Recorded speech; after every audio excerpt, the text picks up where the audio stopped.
بسم الله الرحمن الرحيم ياسين والقرآن الحكيم إنك لمن المرسلين على صراط مستقيم تنزيل العزيز الرحيم لتنذر قوما ما أنذر آباؤهم فهم غافلون لقد حق القول على أكثرهم فهم لا يؤمنون إنا جعلنا في أعناقهم أغلالا فهي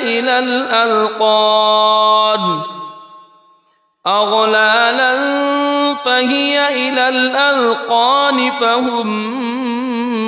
مقمحون وجعلنا من بين أيديهم سدا ومن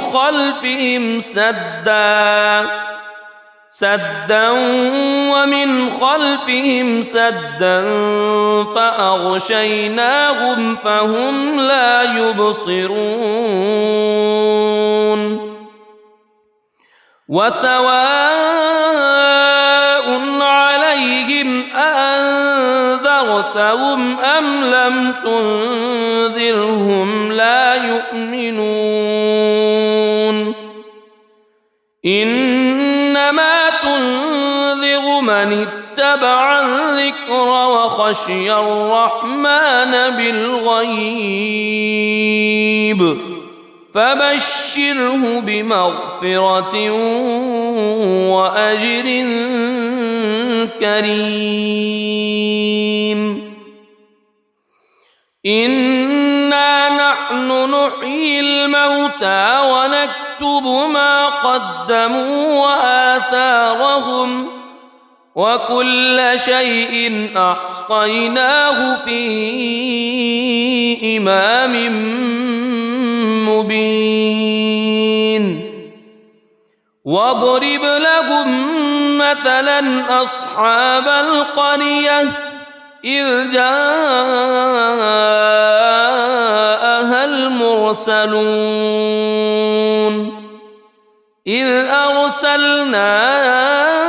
إليهم اثنين فكذبوهما فعززنا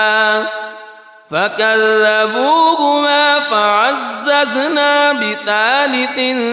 فقالوا إنا إليكم مرسلون قالوا ما أنتم إلا بشر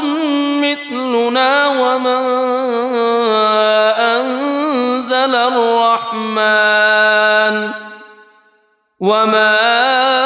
أنزل الرحمن من شيء إن أنتم إلا تكذبون قالوا ربنا يعلم إنا إليكم لمرسلون وما علينا إلا البلاغ المبين قالوا إنا تطيرنا بكم لئن لم تنتهوا لنرجمنكم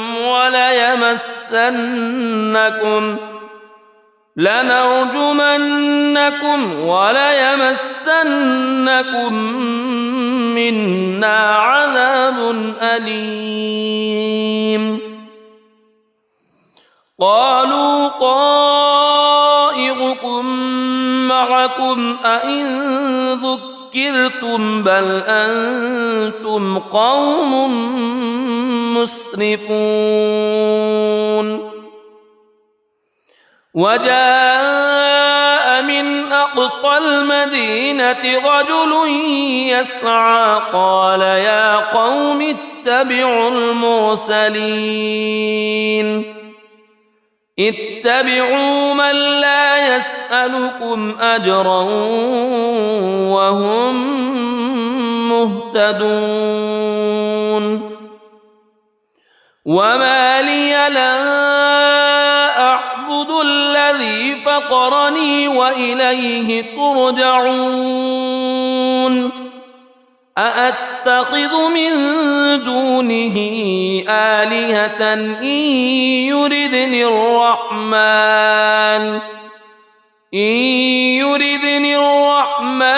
بضر لا تغن عني شفاعتهم شيئا ولا ينقذون إني إذا لفي ضلال مبين إني آمنت بربكم فاسمعون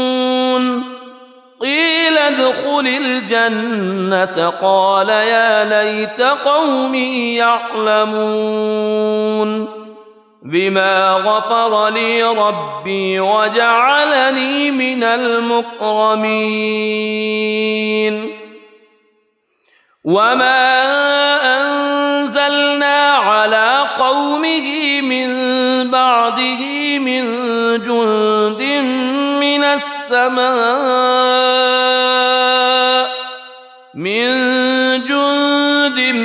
من السماء وما كنا منزلين إن كانت إلا صيحة واحدة فإذا هم خامدون يا حسرة على العباد ما يأتيهم من رسول إلا كانوا به يستهزئون ألم يروا كم أهلكنا قبلهم من القرون أنهم إليهم لا يرجعون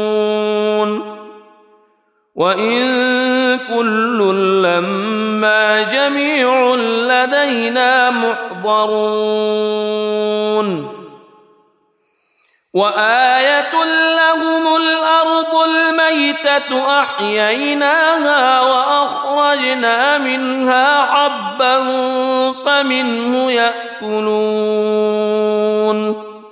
وجعلنا فيها جنات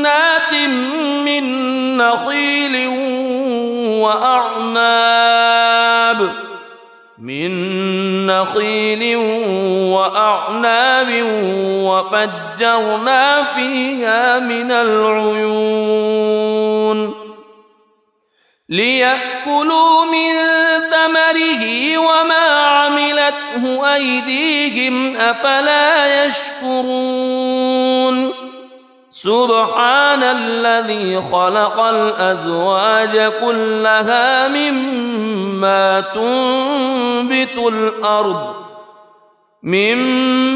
تنبت الأرض ومن أنفسهم ومما لا يعلمون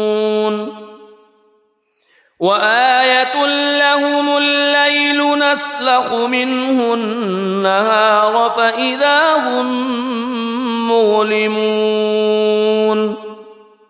والشمس تجري لمستقر لها ذلك تقدير العزيز العليم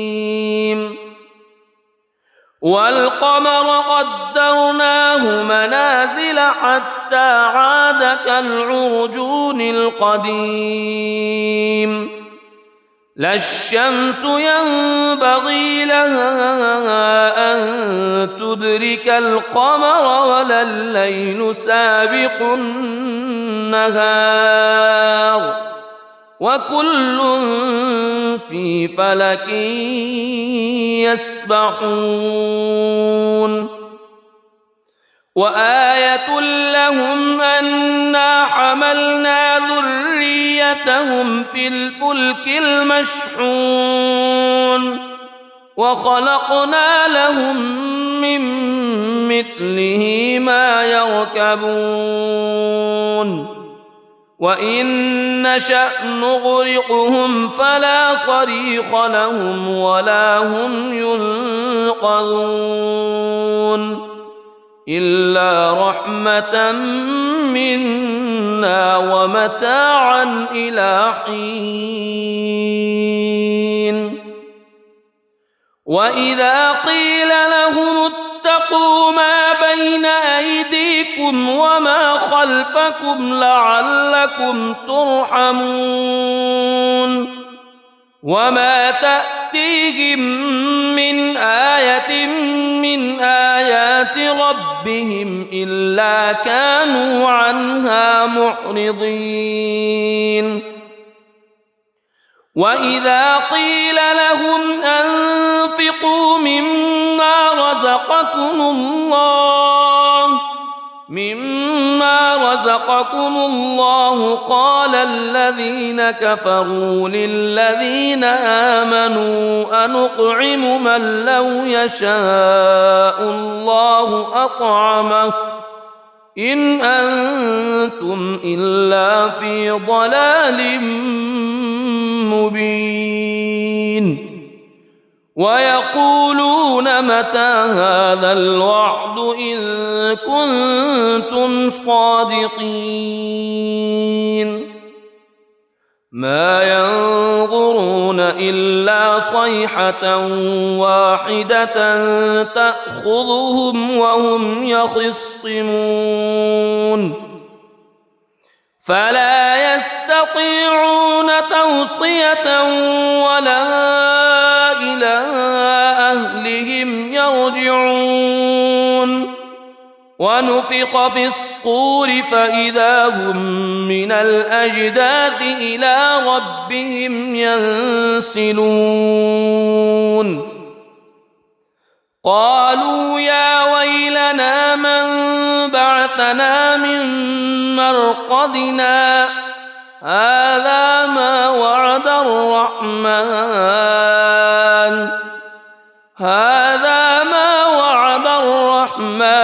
وصدق المرسلون إن كانت إلا صيحة واحدة فإذا هم جميع لدينا محضرون فاليوم لا تظلم نفس شيئا ولا تجزون إلا ما كنتم تعملون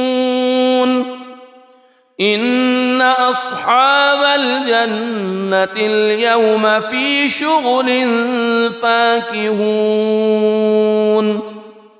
هم وأزواجهم في ظلال على الأرائك متكئون لهم فيها فاكهة ولهم ما يدعون سلام قولا من رب رحيم وامتازوا اليوم أيها المجرمون ألم أعهد إليكم يا بني ألا تعبدوا الشيطان ألم أعهد إليكم يا بني آدم ألا تعبدوا الشيطان إنه لكم عدو مبين وأن اعبدوني هذا صراط مستقيم ولقد أضل منكم جبلا كثيرا أفلم تكونوا تعقلون هذه جهنم التي كنتم توعدون اصلوها اليوم بما كنتم تكفرون اليوم نختم على أفواههم وتكلمنا أيديهم وتشهد أرجلهم بما كانوا يكسبون ولو نشاء لطمسنا على أعينهم فاستبقوا الصراط فأنى يبصرون ولو نشاء لمسخناهم على مكانتهم فما استطاعوا مضيا ولا يرجعون ومن نعمره ننكسه في الخلق أفلا يعقلون وما علمناه الشعر وما ينبغي له إن هو إلا ذكر وقرآن مبين لينذر من كان حيا ويحق القول على الكافرين أولم يروا أنا خلقنا لهم مما عملت أيدينا أنعاما فهم لها مالكون وذللناها لهم فمنها ركوبهم ومنها يأكلون ولهم فيها منافع ومشارب أفلا يشكرون واتخذوا من دون الله آلهة لعلهم ينصرون لا يستطيعون نصرهم وهم لهم جند محضرون فلا يحزنك قولهم إنا نعلم ما يسرون وما يعلنون أولم ير الإنسان أنا خلقناه من نطفة فإذا هو خصيم مبين وضرب لنا مثلا ونسي خلقه قال من يحيي العظام وهي رميم قل يحييها الذي أنشأها أول مرة وهو بكل خلق عليم الذي جعل لكم من الشجر الأخضر نارا فإذا أنتم منه توقدون أوليس الذي خلق السماوات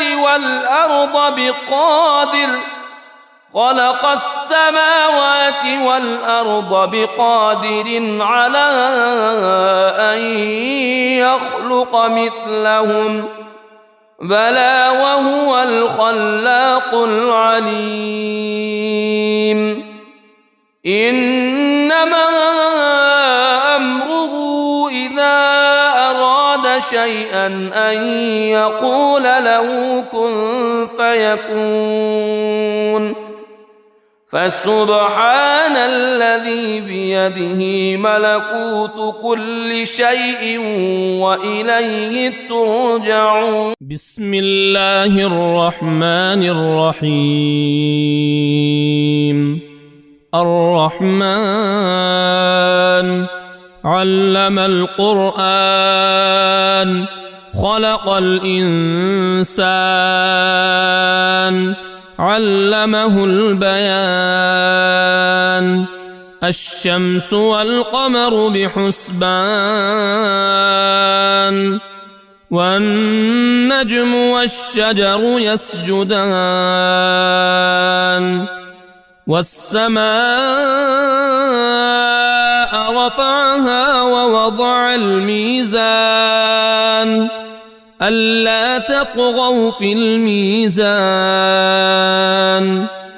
وأقيموا الوزن بالقسط ولا تخسروا الميزان والأرض وضعها للأنام فيها فاكهة والنخل ذات الأكمام والحب ذو العصف والريحان فبأي آلاء ربكما تكذبان خلق الإنسان من صلصال كالفخار وخلق الجان من مارج من نار فبأي آلاء ربكما تكذبان رب المشرقين ورب المغربين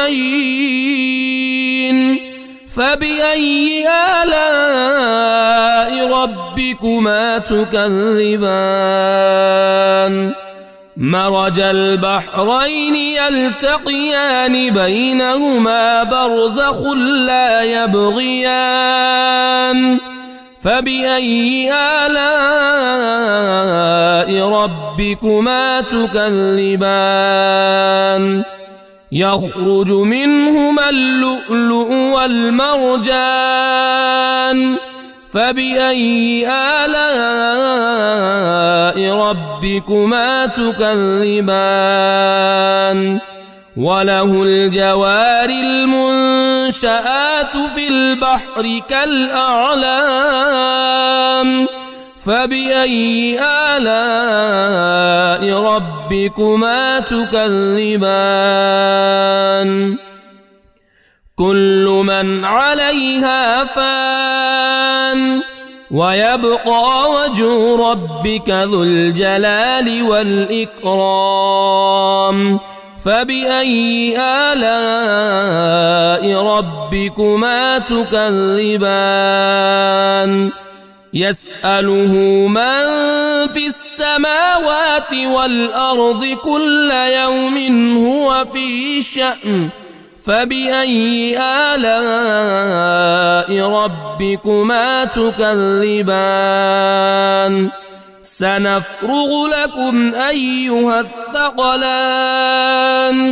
فبأي آلاء ربكما تكذبان يا معشر الجن والإنس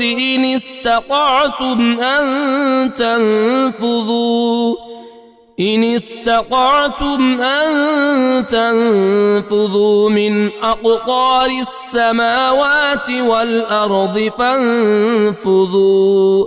لا تنفذون إلا بسلطان فبأي آلاء ربكما تكذبان يرسل عليكما شواظ من نار ونحاس فلا تنتصران فبأي آلاء ربكما تكذبان فإذا انشقت السماء فكانت وردة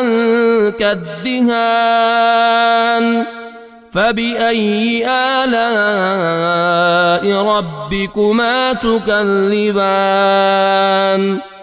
فيومئذ لا يسأل عن ذنبه إنس ولا جان فبأي آلاء ربكما تكذبان يعرف المجرمون بسيماهم فيؤخذ بالنواصي والأقدام فبأي آلاء ربكما تكذبان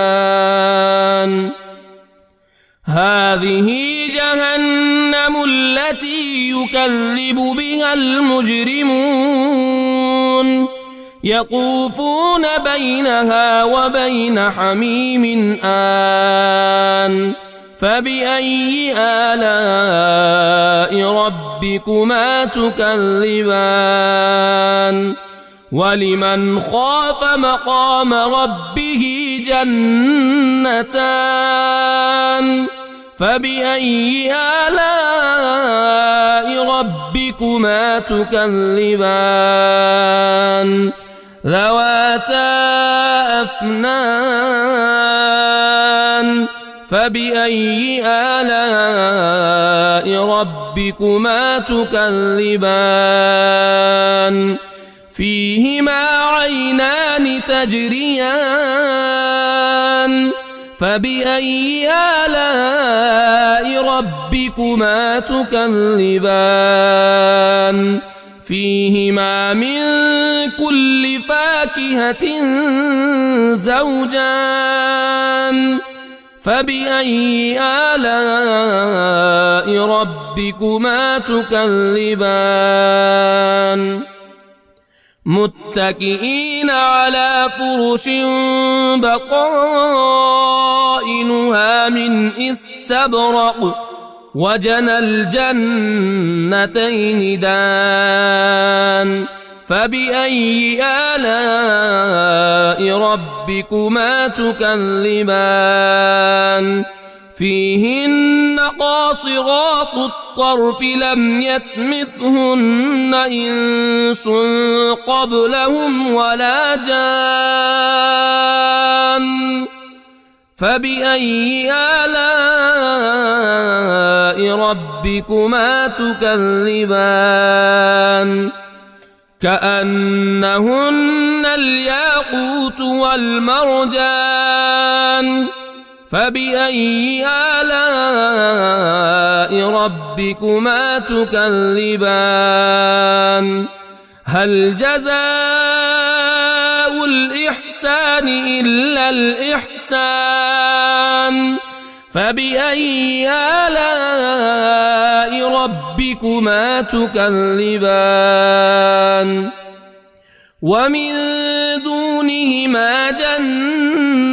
جنتان فبأي آلاء ربكما تكذبان مدهامتان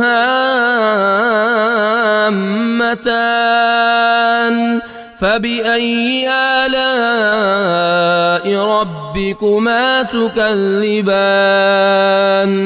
فيهما عينان نضاختان فبأي آلاء ربكما تكذبان فيهما فاكهة ونخل ورمان فبأي آلاء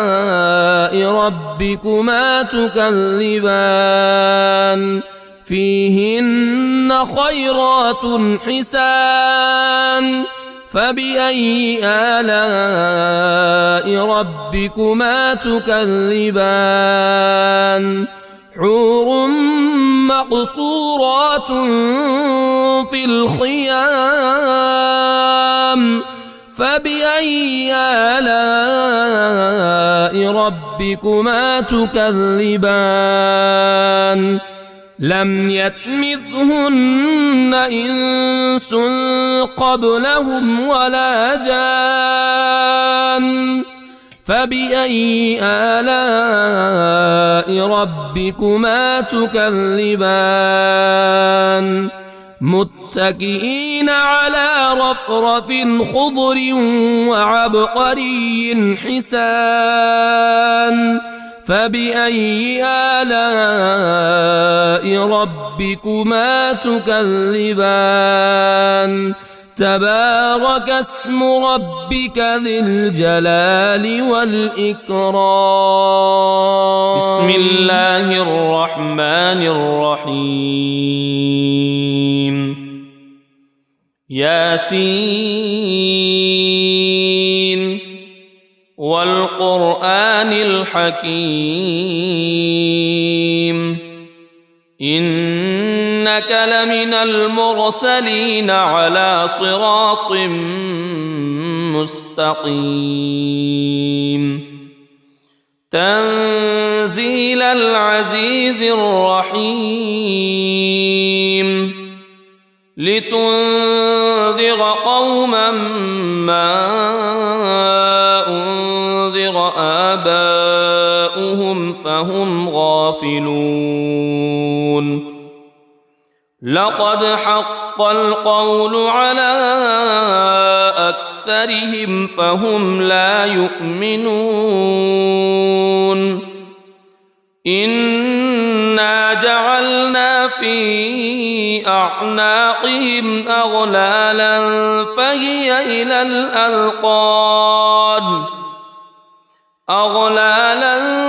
فهي إلى الأذقان فهم مقمحون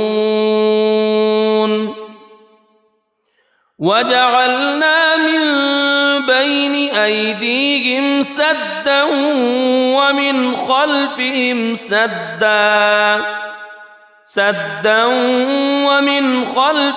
سدا فأغشيناهم فهم لا يبصرون وسواء عليهم أأنذرتهم أم لم تنذرهم لا يؤمنون إنما تنذر من اتبع الذكر وخشي الرحمن بالغيب فبشره بمغفرة وأجر كريم إنا نحن نحيي الموتى ونكتب ما قدموا وآثارهم وكل شيء أحصيناه في إمام مبين واضرب لهم مثلا أصحاب القرية إذ جاءها المرسلون إذ أرسلنا إليهم اثنين فكذبوهما فعززنا بثالث فقالوا إنا إليكم مرسلون قالوا ما أنتم إلا بشر مثلنا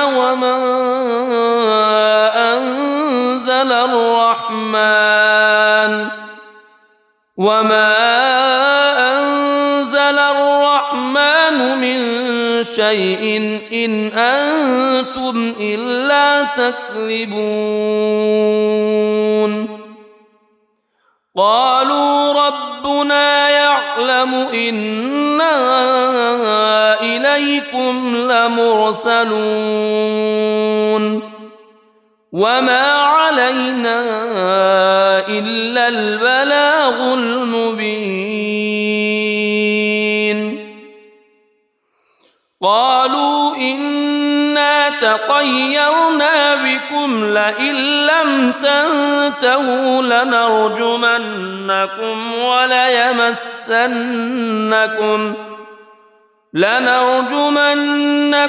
وليمسنكم منا عذاب أليم قالوا طائركم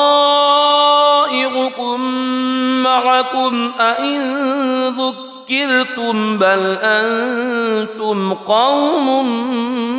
مسرفون وجاء من أقصى المدينة رجل يسعى قال يا قوم اتبعوا المرسلين اتبعوا من لا يسألكم أجرا وهم مهتدون وما لي لا أعبد الذي فطرني وإليه ترجعون أأتخذ من دونه آلهة إن يردني الرحمن بضر لا تغن عني شفاعتهم شيئا ولا ينقذون إني إذا لفي ضلال مبين إني آمنت بربكم فاسمعون قيل ادخل الجنة قال يا ليت قومي يعلمون بما غفر لي ربي وجعلني من المكرمين وما أنزلنا على قومه من بعده من جند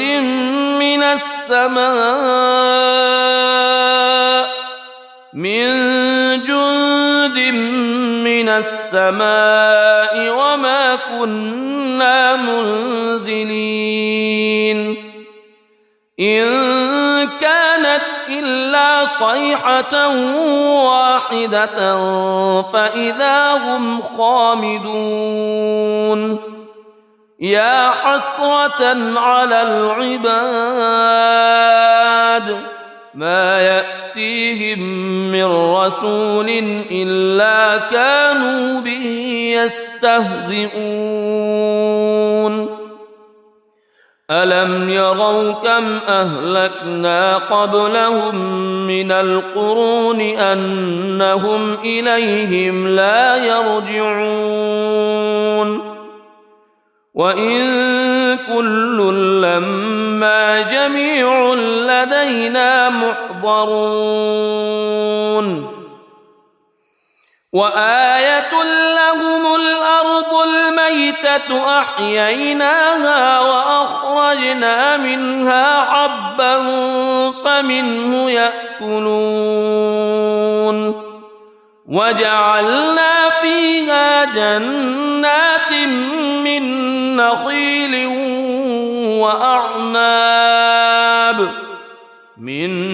نخيل وأعناب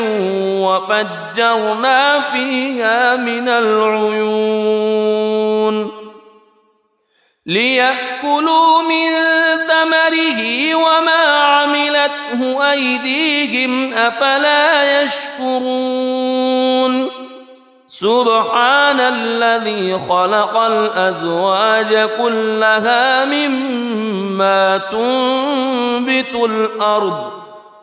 مما تنبت الأرض ومن أنفسهم ومما لا يعلمون وآية لهم الليل نسلخ منه النهار فإذا هم مظلمون والشمس تجري لمستقر لها ذلك تقدير العزيز العليم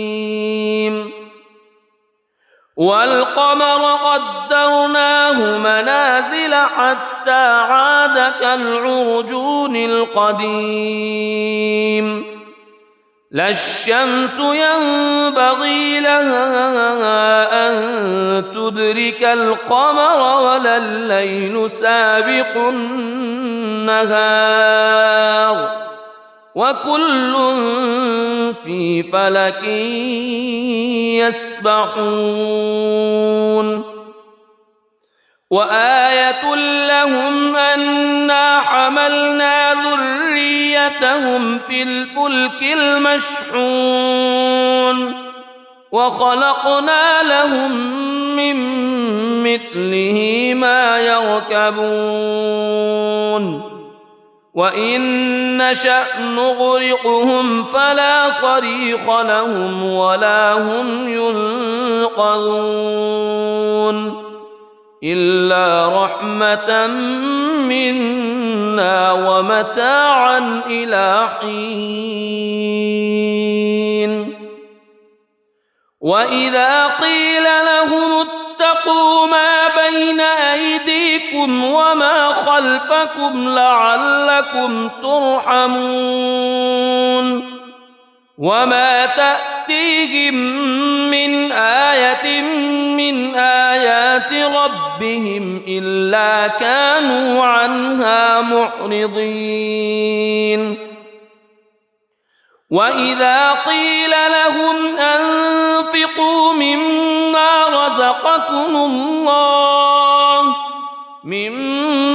رزقكم الله قال الذين كفروا للذين آمنوا أنطعم من لو يشاء الله أطعمه إن أنتم إلا في ضلال مبين ويقولون متى هذا الوعد إن كنتم صادقين ما ينظرون إلا صيحة واحدة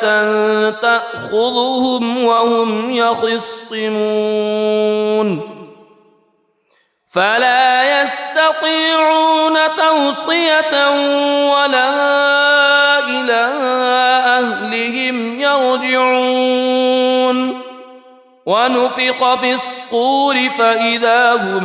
من الأجداث إلى ربهم ينسلون قالوا يا ويلنا من بعثنا من مرقدنا هذا ما وعد الرحمن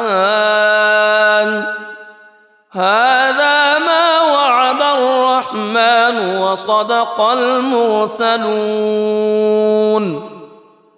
إن كانت إلا صيحة واحدة فإذا هم جميع لدينا محضرون فاليوم لا تظلم نفس شيئا ولا تجزون إلا ما كنتم تعملون إن أصحاب الجنة اليوم في شغل فاكهون هم وأزواجهم في ظلال على الأرائك متكئون لهم فيها فاكهة ولهم ما يدعون سلام قولا من رب رحيم وامتازوا اليوم أيها المجرمون ألم أعهد إليكم يا بني ألا تعبدوا الشيطان ألم أعهد إليكم يا بني آدم ألا تعبدوا الشيطان إنه لكم عدو مبين وأن اعبدوني هذا صراط مستقيم ولقد أضل منكم جبلا كثيرا أفلم تكونوا تعقلون هذه جهنم التي كنتم توعدون اصلوها اليوم بما كنتم تكفرون اليوم نختم على أفواههم وتكلمنا أيديهم وتشهد أرجلهم بما كانوا يكسبون ولو نشاء لطمسنا على أعينهم فاستبقوا الصراط فأنى يبصرون ولو نشاء لمسخناهم على مكانتهم فما استطاعوا مضيا ولا يرجعون ومن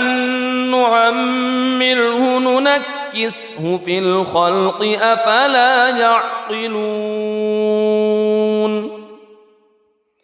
وما علمناه الشعر وما ينبغي له إن هو إلا ذكر وقرآن مبين لينذر من كان حيا ويحق القول على الكافرين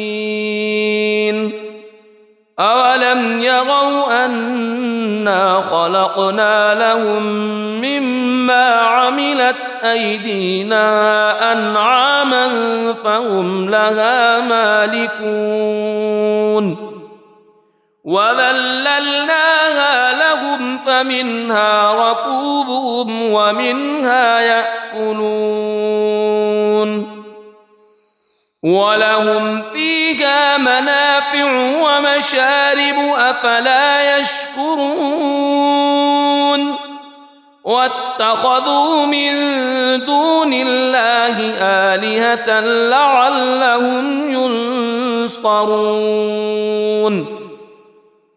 لا يستطيعون نصرهم وهم لهم جند محضرون فلا يحزنك قولهم إنا نعلم ما يسرون وما يعلنون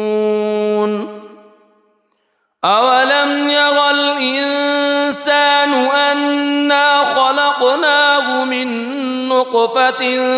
فإذا هو خصيم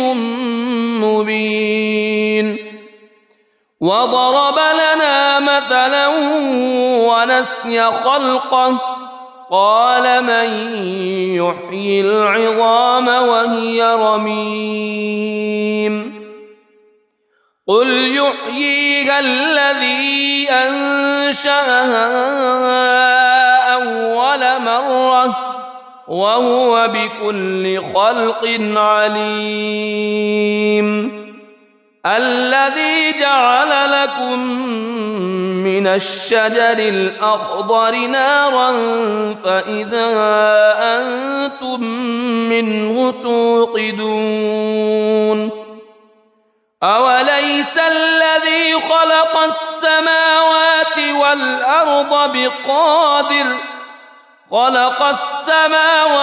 والأرض بقادر على أن يخلق مثلهم بلى وهو الخلاق العليم إنما أمره إذا أراد شيئا أن يقول له كن فيكون فسبحان الذي بيده ملكوت كل شيء وإليه ترجعون. بسم الله الرحمن الرحيم. الرحمن علم القرآن خلق الإنسان علمه البيان. الشمس والقمر بحسبان والنجم والشجر يسجدان. والسماء رفعها ووضع الميزان ألا تطغوا في الميزان وأقيموا الوزن بالقسط ولا تخسروا الميزان. والأرض وضعها للأنام فيها فاكهة والنخل ذات الأكمام والحب ذو العصف والريحان. فبأي آلاء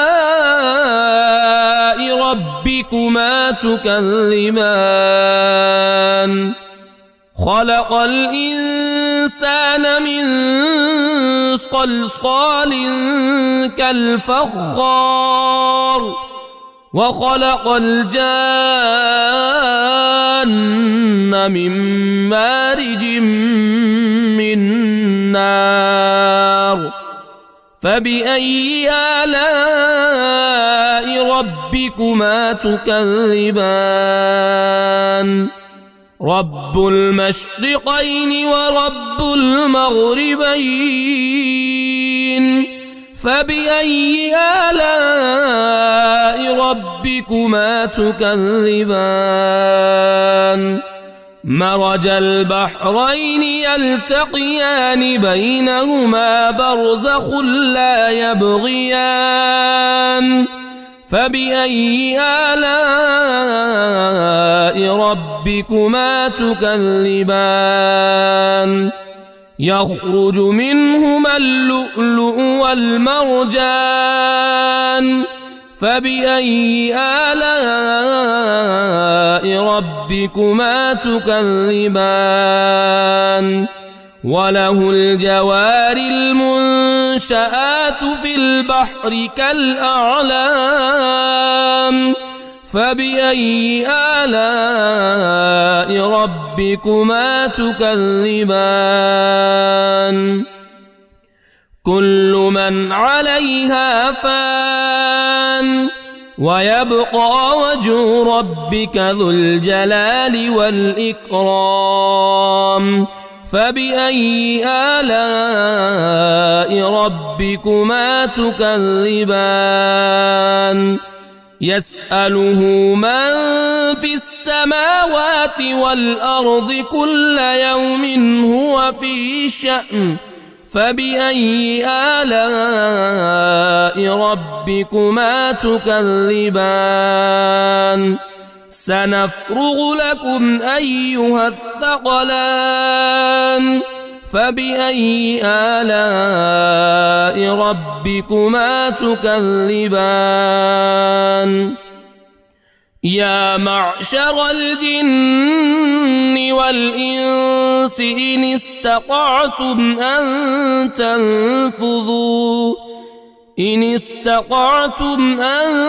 تنفذوا من أقطار السماوات والأرض فانفذوا لا تنفذون إلا بسلطان. فبأي آلاء ربكما تكذبان؟ يرسل عليكما شواظ من نار ونحاس فلا تنتصران. فبأي آلاء ربكما تكذبان فإذا انشقت السماء فكانت وردة كالدهان فبأي آلاء ربكما تكذبان فيومئذ لا يسأل عن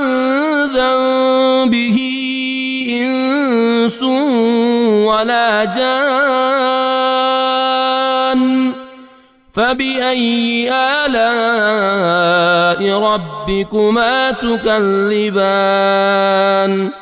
يعرف المجرمون بسيماهم فيؤخذ بالنواصي والأقدام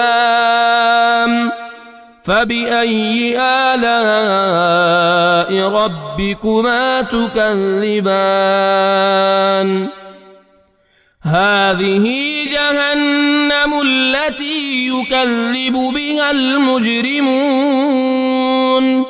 يطوفون بينها وبين حميم آن فبأي آلاء ربكما تكذبان ولمن خاف مقام ربه جنتان فبأي آلاء ربكما تكذبان ذواتا أفنان فبأي آلاء ربكما تكذبان فيهما عينان تجريان فبأي آلاء ربكما تكذبان فيهما من كل فاكهة زوجان فبأي آلاء ربكما تكذبان متكئين على فرش بطائنها من استبرق وجنى الجنتين دان فبأي آلاء ربكما تكذبان فيهن قاصرات الطرف لم يطمثهن إنس قبلهم ولا جان فبأي آلاء ربكما تكذبان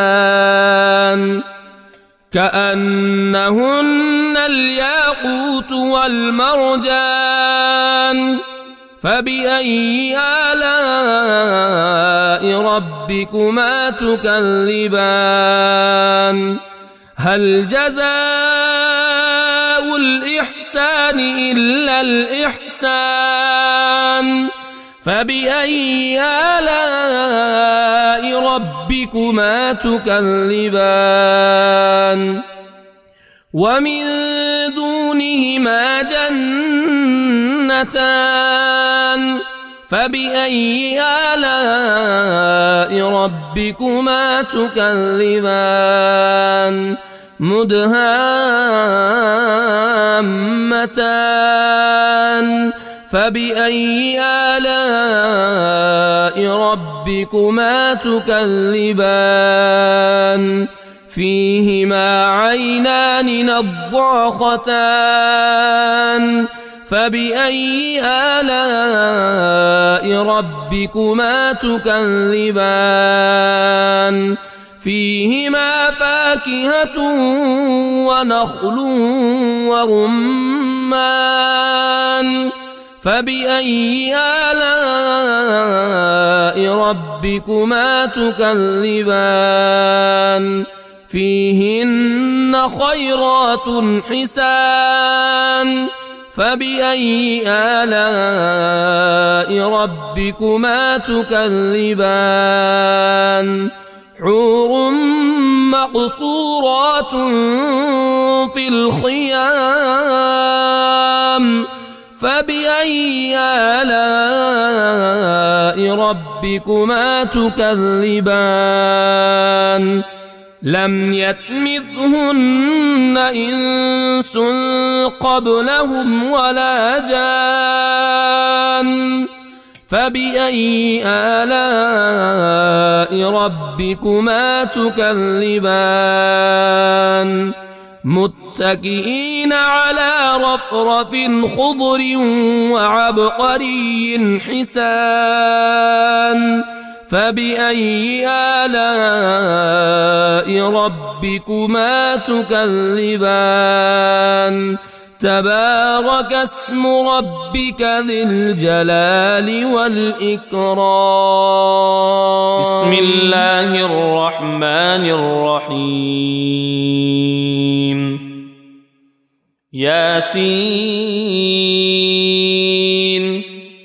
والقرآن الحكيم إنك لمن المرسلين على صراط مستقيم تنزيل العزيز الرحيم لتنذر قوما ما أنذر آباؤهم فهم غافلون لقد حق القول على أكثرهم فهم لا يؤمنون إنا جعلنا في أعناقهم أغلالا فهي إلى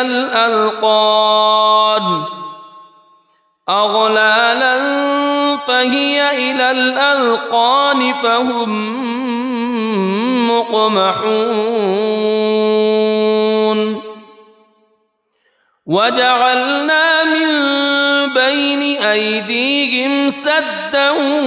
ومن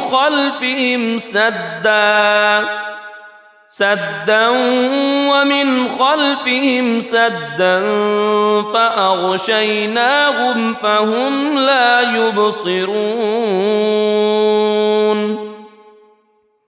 وسواء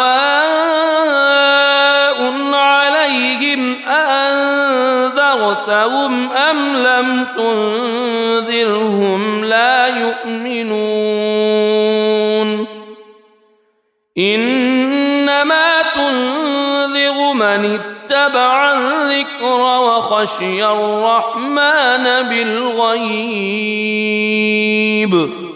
فبشره بمغفرة وأجر كريم إنا نحن نحيي الموتى ونكتب ما قدموا وآثارهم وكل شيء أحصيناه في إمام مبين واضرب لهم مثلا أصحاب القرية إذ جاءها المرسلون إذ أرسلنا إليهم اثنين فكذبوهما فعززنا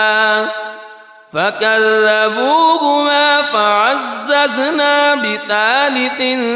فقالوا إنا إليكم مرسلون قالوا ما أنتم إلا بشر مثلنا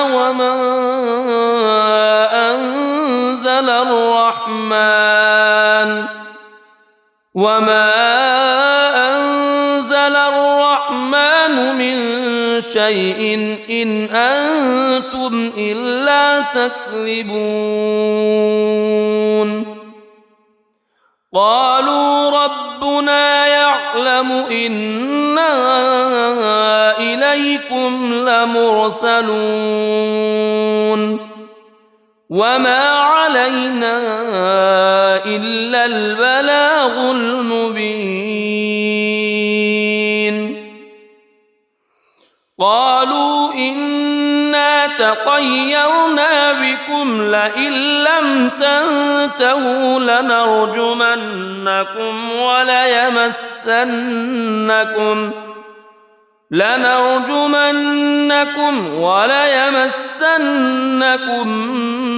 منا عذاب أليم قالوا طائركم معكم أئن ذكرتم بل أنتم قوم مسرفون وجاء من أقصى المدينة رجل يسعى قال يا قوم اتبعوا اتبعوا من لا يسألكم أجرا وهم مهتدون وما لي لا أعبد الذي فطرني وإليه ترجعون أأتخذ من دونه آلهة إن يردني الرحمن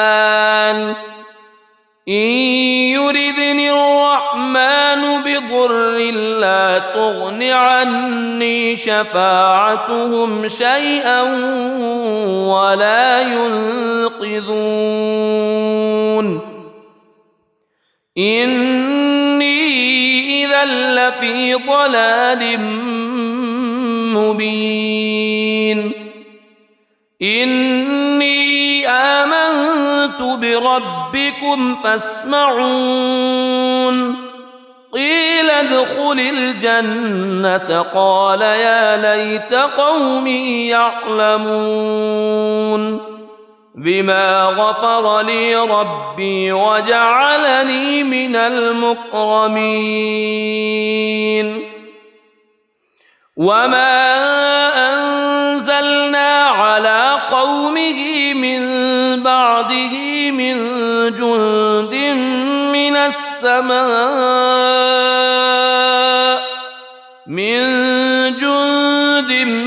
من السماء وما كنا منزلين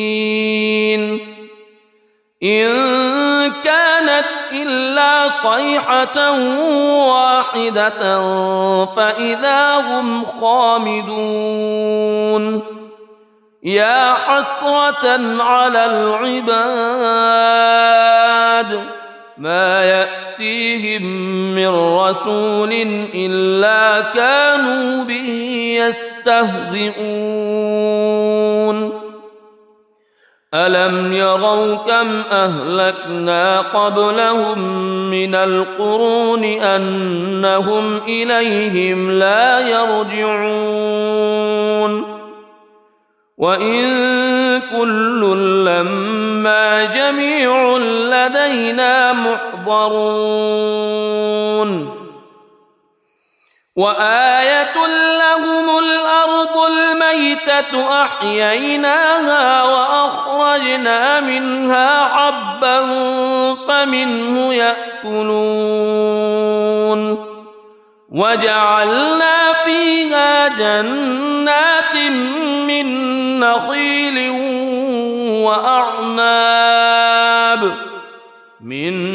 نخيل وأعناب وفجرنا فيها من العيون ليأكلوا من ثمره وما عملته أيديهم أفلا يشكرون سبحان الذي خلق الأزواج كلها مما تنبت الأرض مما تنبت الأرض ومن أنفسهم ومما لا يعلمون وآية لهم الليل نسلخ منه النهار فإذا هم مظلمون والشمس تجري لمستقر لها ذلك تقدير العزيز العليم والقمر قدرناه منازل حتى عاد كالعرجون القديم لا الشمس ينبغي لها أن تدرك القمر ولا الليل سابق النهار وكل في فلك يسبحون وآية لهم أنا حملنا ذريتهم في الفلك المشحون وخلقنا لهم من مثله ما يركبون وإن نشأ نغرقهم فلا صريخ لهم ولا هم ينقذون إلا رحمة منا ومتاعا إلى حين وإذا قيل لهم اتقوا ما بين أيديكم وما خلفكم لعلكم ترحمون وما تأتيهم من آية من آيات ربهم إلا كانوا عنها معرضين وإذا قيل لهم أنفقوا مما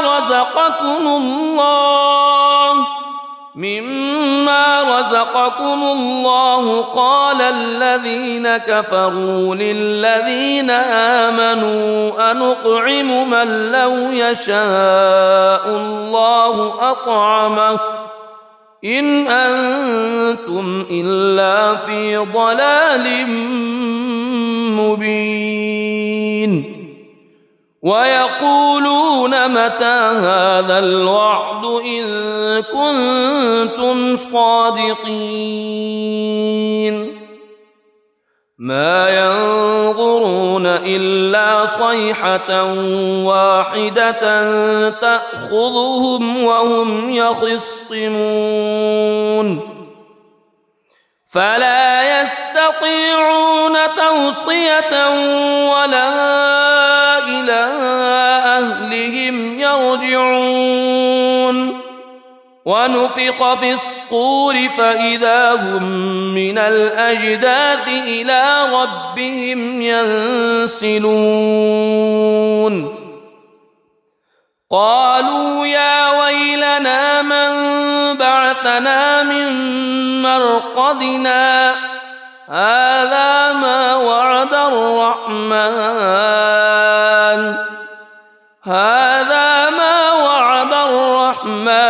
وصدق المرسلون إن كانت إلا صيحة واحدة فإذا هم جميع لدينا محضرون فاليوم لا تظلم نفس شيئا ولا تجزون إلا ما كنتم تعملون إن أصحاب الجنة اليوم في شغل فاكهون هم وأزواجهم في ظلال على الأرائك متكئون لهم فيها فاكهة ولهم ما يدعون سلام قولا نزلا من رب رحيم وامتازوا اليوم أيها المجرمون ألم أعهد إليكم يا بني ألا تعبدوا الشيطان ألم أعهد إليكم يا بني آدم ألا تعبدوا الشيطان إنه لكم عدو مبين وأن اعبدوني هذا صراط مستقيم ولقد أضل منكم جبلا كثيرا أفلم تكونوا تعقلون هذه جهنم التي كنتم توعدون اصلوها اليوم بما كنتم تكفرون اليوم نختم على أفواههم وتكلمنا أيديهم وتشهد أرجلهم بما كانوا يكسبون ولو نشاء لطمسنا على أعينهم فاستبقوا الصراط فأنى يبصرون ولو نشاء لمسخناهم على مكانتهم فما استطاعوا مضيا ولا يرجعون ومن نعمره ننكسه في الخلق أفلا يعقلون وما علمناه الشعر وما ينبغي له إن هو إلا ذكر وقرآن مبين لينذر من كان حيا ويحق القول على الكافرين أولم يروا أنا خلقنا لهم مما عملت أيدينا أنعاما فهم لها مالكون وذللناها لهم فمنها ركوبهم ومنها يأكلون ولهم فيها منافع ومشارب أفلا يشكرون واتخذوا من دون الله آلهة لعلهم ينصرون لا يستطيعون نصرهم وهم لهم جند محضرون فلا يحزنك قولهم إنا نعلم ما يسرون وما يعلنون أولم يرى الإنسان أنا خلقناه من نطفة فإذا هو خصيم مبين وضرب لنا مثلا ونسي خلقه قال من يحيي العظام وهي رميم قل يحييها الذي أنشأها أول مرة وهو بكل خلق عليم الذي جعل لكم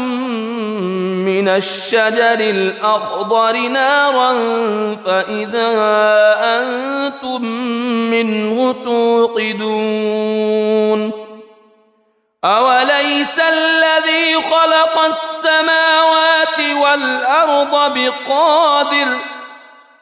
السماوات والأرض بقادر على أن يخلق مثلهم بلى وهو الخلاق العليم إنما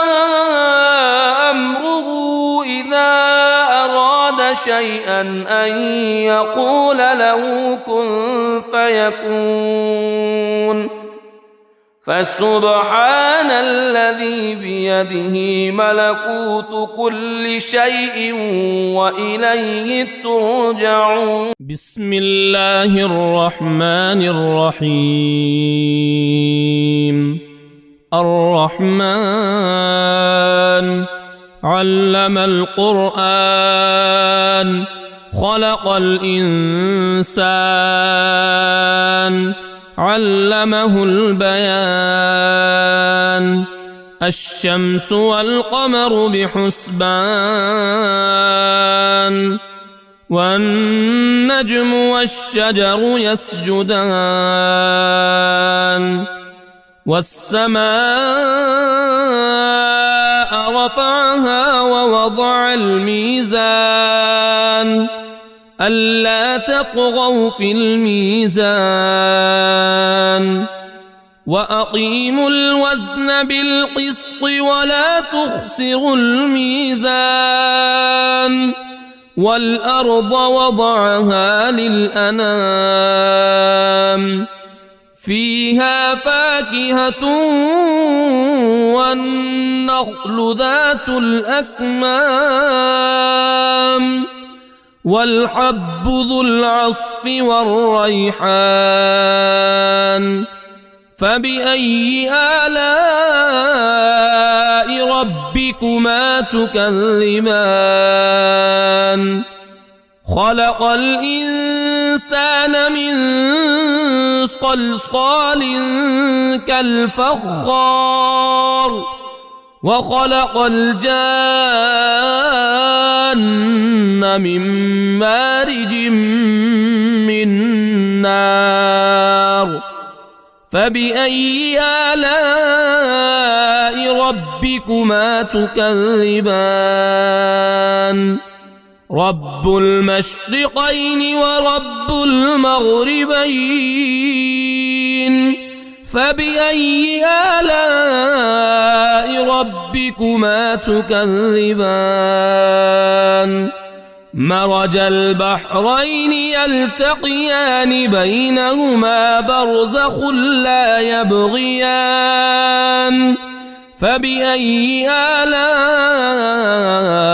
ربكما تكذبان يخرج منهما اللؤلؤ والمرجان فبأي آلاء ربكما تكذبان وله الجوار المنشآت في البحر كالأعلام فبأي آلاء ربكما تكذبان كل من عليها فان ويبقى وجه ربك ذو الجلال والإكرام فبأي آلاء ربكما تكذبان يسأله من في السماوات والأرض كل يوم هو في شأن فبأي آلاء ربكما تكذبان سنفرغ لكم أيها الثقلان فبأي آلاء ربكما تكذبان يا معشر الجن والإنس إن استطعتم إن استطعتم أن تنفذوا من أقطار السماوات والأرض فانفذوا لا تنفذون إلا بسلطان فبأي آلاء ربكما تكذبان يرسل عليكما شواظ من نار ونحاس فلا تنتصران فبأي آلاء ربكما تكذبان فإذا انشقت السماء فكانت وردة كالدهان فبأي آلاء ربكما تكذبان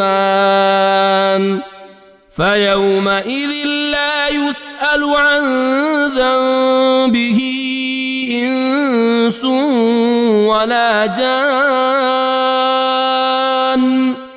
فبأي آلاء ربكما تكذبان يعرف المجرمون بسيماهم فيؤخذ بالنواصي والأقدام فبأي آلاء ربكما تكذبان هذه جهنم التي يكذب بها المجرمون يطوفون بينها وبين حميم آن فبأي آلاء ربكما تكذبان ولمن خاف مقام ربه جنتان فبأي آلاء ربكما تكذبان ذواتا أفنان فبأي آلاء ربكما تكذبان فيهما عينان تجريان فبأي آلاء ربكما تكذبان فيهما من كل فاكهة زوجان فبأي آلاء ربكما تكذبان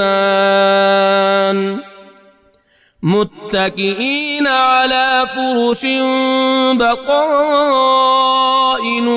من استبرق وجنى الجنتين دان فبأي آلاء ربكما تكذبان فيهن قاصرات الطرف لم يطمثهن إنس قبلهم ولا جان فبأي آلاء ربكما تكذبان كأنهن الياقوت والمرجان فبأي آلاء ربكما تكذبان هل جزاء الإحسان إلا الإحسان فبأي آلاء ربكما تكذبان ومن دونهما جنتان فبأي آلاء ربكما تكذبان مدهامتان فبأي آلاء ربكما تكذبان فيهما عينان نضاختان فبأي آلاء ربكما تكذبان فيهما فاكهة ونخل ورمان فبأي آلاء ربكما تكذبان فيهن خيرات حسان فبأي آلاء ربكما تكذبان حور مقصورات في الخيام فبأي آلاء ربكما تكذبان لم يطمثهن إنس قبلهم ولا جان فبأي آلاء ربكما تكذبان متكئين على رفرف خضر وعبقري حسان فبأي آلاء ربكما تكذبان تبارك اسم ربك ذي الجلال والإكرام